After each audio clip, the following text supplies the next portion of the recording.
जय हिंद। पिछली क्लास में हमने देखा था अर्थ के आधार पर शब्दभेद, और आज की क्लास में हम लोग देखेंगे प्रयोग की दृष्टि से शब्दभेद। ठीक है, प्रयोग के आधार पर शब्दभेद। तो आइए समझते हैं। शब्दों के सार्थक मेल से वाक्यों की रचना होती है। किसके मेल से वाक्यों की रचना होती है?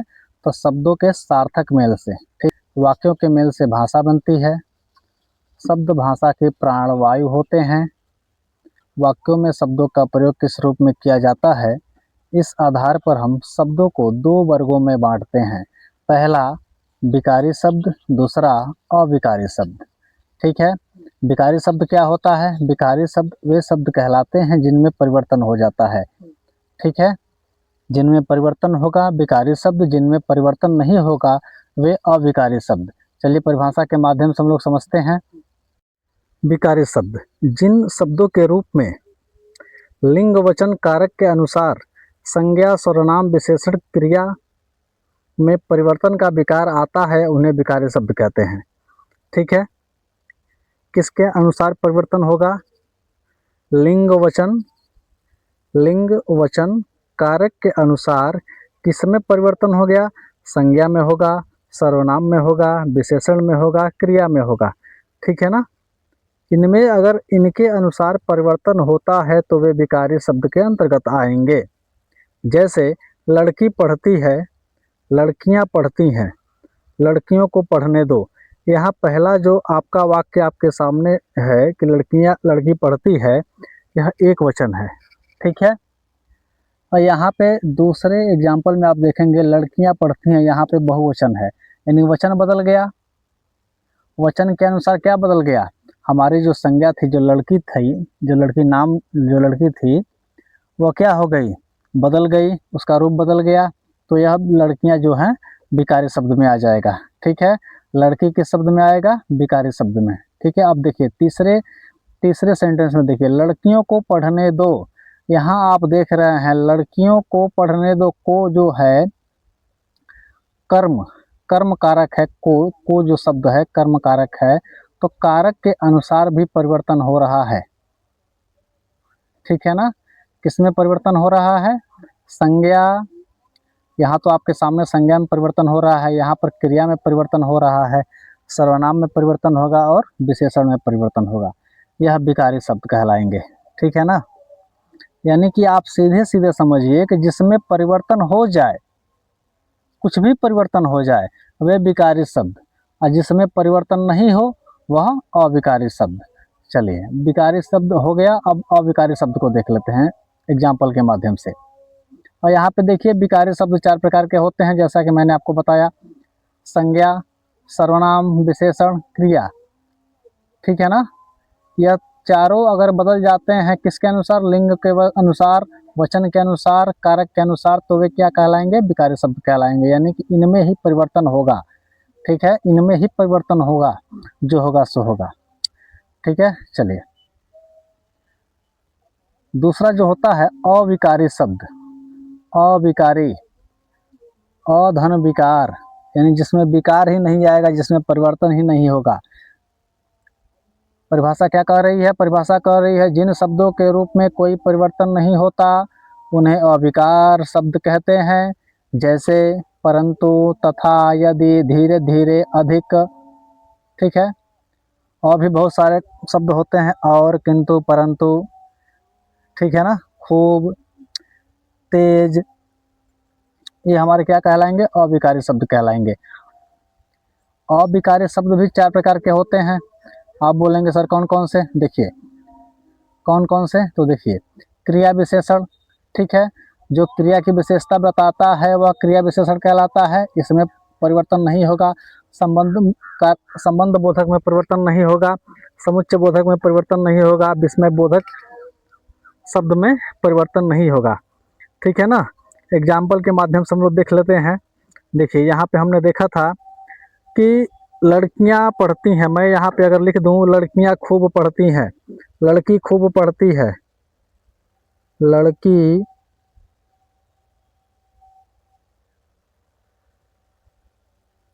खूब पढ़ती है।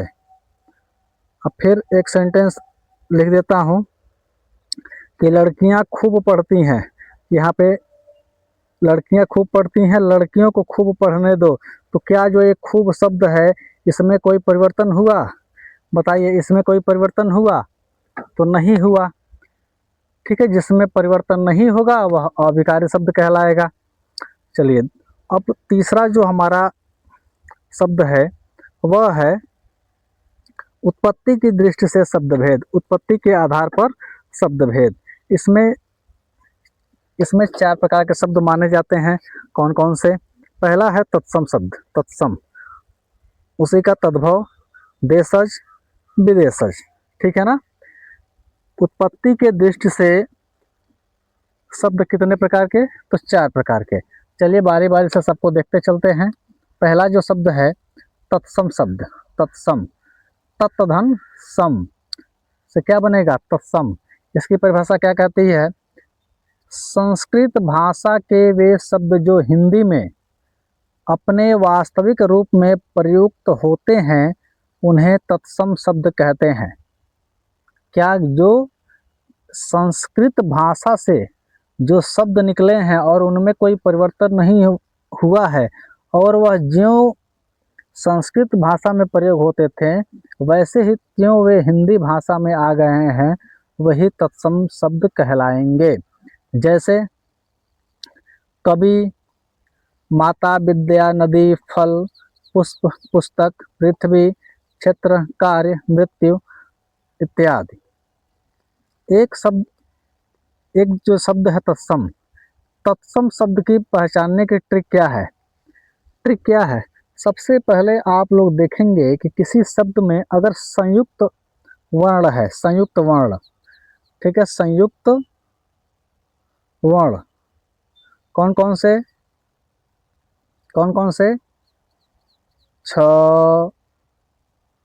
त्र, ज्ञ और स्र, ये हमारे 4 संयुक्त वर्ण हो गए। और अगर आपको देखने को मिल जाता है रेफ, रेफ आधा र, रेफ देखने को मिल जाता है, ठीक है, या फिर पदेन र मिल जाता है, ऐसे ऐसे पदेन र मिल जाता है आपको देखने के लिए, तो यह भी माने जाएंगे तत्सम शब्द। ठीक है। उसके बाद अगर आपके ऊपर शिरोरेखा के ऊपर अगर बिंदी दिखाई दे रही है, एक तो बिंदी, यह भी हमारे तत्सम शब्द कहलाएंगे। ठीक है। एक अगर किसी में री की मात्रा चाहे री आ जाता है तो हम भी उसको तत्सम शब्द मानेंगे। यह क्या है? ट्रिक है, ट्रिक, तत्सम शब्द पहचानने की ट्रिक। यह क्या है? ट्रिक है, तत्सम शब्द पहचानने की ट्रिक। ठीक है। तत्सम शब्द समझ में आ गया कि ऐसे शब्द जो संस्कृत भाषा से ज्यों का त्यों हिंदी में प्रयोग होने लगे हैं वे तत्सम शब्द कहलाएंगे। ठीक है। अब तद्भव शब्द क्या होता है? तद्भव, इसमें एग्जाम्पल में देख लीजिए। एग्जाम्पल में तत्सम शब्द में आम्र, देखिए यहाँ पर जो म पर जो यह पदेन र है, इसको बोलते हैं पदेन र, यह अगर देखने को मिल जाता है तो तत्सम शब्द कहलाएगा। तो आम्र का तद्भव क्या हो जाएगा? आम हो जाएगा। ऐसे ही उष्ट्र, उष्ट्र का देखिए षटकोण वाला स इसमें है तो इसका हो जाएगा ऊंट। चंचू, शिरोरेखा के ऊपर बिंदी है, शिरोरेखा के ऊपर बिंदी है तो चंचू का तद्भव क्या हो जाएगा? चोंच हो जाएगा। ठीक है ना। चलिए, ऐसे ही ये शब्द हैं, आप स्क्रीनशॉट लेना चाहते हैं तो ले लीजिए, याद होना चाहिए ये सब। ठीक है। आइए अब देखते हैं तद्भव शब्द। तद्भव शब्द क्या कहलाते हैं? परिभाषा के अनुसार ऐसे शब्द जो संस्कृत और प्राकृत होकर हिंदी में आए हैं तद्भव कहलाते हैं। यानी कि जो चला तो संस्कृत से ही है, ठीक है, मगर रास्ते में उसका स्वरूप बदल गया है चलते चलते। ठीक है। संस्कृत से पाली, पाली से प्राकृत भाषा से होते हुए या हिंदी में प्रवेश किया है तो इसमें कुछ परिवर्तन हो गया है। जिन शब्दों में कुछ परिवर्तन हो गया वे तद्भव शब्द कहलाएंगे। ठीक है। तद्भव 2 शब्दों से मिलकर बना है। कौन कौन सा? तद, धन, भव, यानी जो शब्द संस्कृत भाषा से थोड़े बदलाव के साथ हिंदी में आए हैं वे तद्भव शब्द कहलाएंगे। ठीक है। चलिए, अब जैसे जैसे आपने उन्होंने देखा एग्जाम्पल में, आम्र का क्या हुआ था, आम, गोमय का गोबर, ठीक है। यहाँ देखिए खरपर का खप्पर, खरपर का क्या है तद्भव, खप्पर है, ठीक है। क्षीर का, क्षीर तत्सम शब्द है, उसका तद्भव खीर। ऐसे ही चौकी क्या है, तद्भव शब्द है किसका, चतुष्पदिका का, ठीक है। सपत्री तत्सम है किसका, सौत, जिसको हम लोग कहते हैं हिंदी में, ठीक है ना। क्या है, यह बदल गया रूप है, जिस जो शब्द बदल गए, ठीक है ना, तत्सम से, वे तद्भव कहलाएंगे। जो सीधे सीधे संस्कृत के जैसे ही प्रयोग होते आ रहे हैं वे तत्सम कहलाएंगे, ठीक है। अब आगे हम लोग चलते हैं देशज शब्द पे।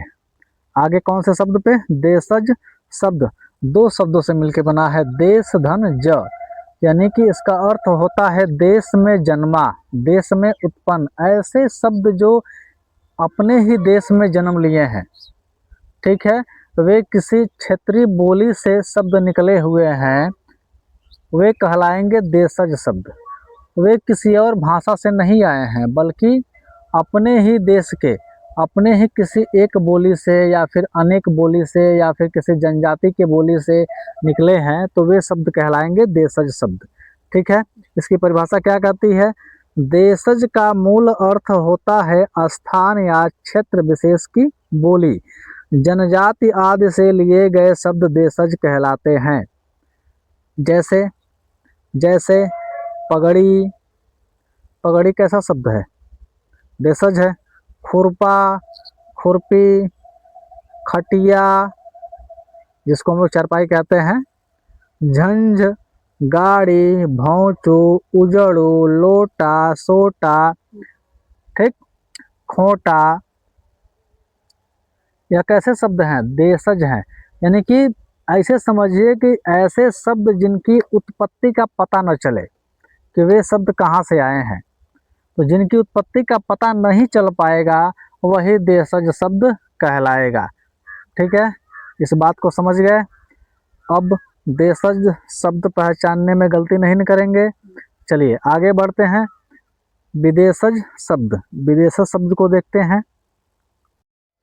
देखिए विदेशज शब्द, ठीक है, बी धन देश धन जन्मा, ठीक है, देखिएगा बी धन देश धन ज, बी मतलब हो गया विदेश, बी मतलब किसी और देश में, ज से जन्मा, ऐसे शब्द जो किसी और देश के हैं, किसी और भाषा के हैं, तो वे हिंदी भाषा में प्रयोग होने लगे हैं, उनको हम लोग विदेशज शब्द के श्रेणी में रखते हैं, ठीक है। इसकी परिभाषा क्या कहती है, परिभाषा कहती है जिन शब्दों को अन्य देशों की भाषा से लेकर हिंदी में प्रयोग किया गया है उन्हें विदेशज शब्द कहते हैं। जैसे अंग्रेजी भाषा से शब्द आया है pen, pen, cycle, football, radio, doctor, station, ठीक है। ऐसे ही अरबी भाषा से कुछ शब्द आए हैं, वे हैं कलम, तारीख, अमीर, खत, गरीब। यह किस भाषा के शब्द हैं, अरबी भाषा के शब्द हैं। फारसी भाषा के भी कुछ शब्द हैं। फारसी भाषा देखिए जैसे चश्मा, गुलाब, किताब, बाग, बीमार, मदरसा। ऐसे तुर्की भाषा के तोप, लाश, चाकू, कोची, दरोगा, ठीक है ना, ये शब्द विदेशज शब्द की श्रेणी में आएंगे। एक बार इसकी परिभाषा को और देखते हैं कि ऐसे शब्द जो विदेशी भाषा से सीधे अपनी हिंदी भाषा में प्रयोग में लाए जा रहे हैं, ऐसे शब्दों को विदेशज शब्द कहेंगे, ठीक है। विदेशी भाषा की श्रेणी में उसको रखेंगे, भाषा नहीं विदेशी भाषा के शब्दों की श्रेणी में उसको रखेंगे। चलिए समझ में आ गया, बोलिए समझ में आ गया। अब यहाँ हमने पढ़ा उत्पत्ति के आधार पर शब्द भेद कितने, 4, तत्सम शब्द, ठीक है, तद्भव, देशज, विदेशज, ठीक है। चलिए इस तरह से हमने समझ लिया कि प्रयोग के आधार पर शब्द कितने, दो। कौन कौन से? विकारी शब्द, अविकारी शब्द। ठीक है, विकारी शब्द कैसे? जिसमें परिवर्तन हो जाए। परिवर्तन किसमें होगा? संज्ञा में होगा, सर्वनाम में होगा, विशेषण में होगा, क्रिया में होगा। और जिसमें परिवर्तन नहीं होगा वे अविकारी शब्द। ठीक है ना। और उत्पत्ति के आधार पर हमने शब्द पढ़ा चार प्रकार के। कितने प्रकार के? चार प्रकार के। कौन कौन से? तत्सम, तद्भव, देशज, विदेशज। ठीक है, चलिए मिलते हैं अगली क्लास में। चैनल पे पहली बार हो तो चैनल को सब्सक्राइब कर लीजिएगा, वीडियो को लाइक कर दीजिएगा। ठीक है ना, धन्यवाद।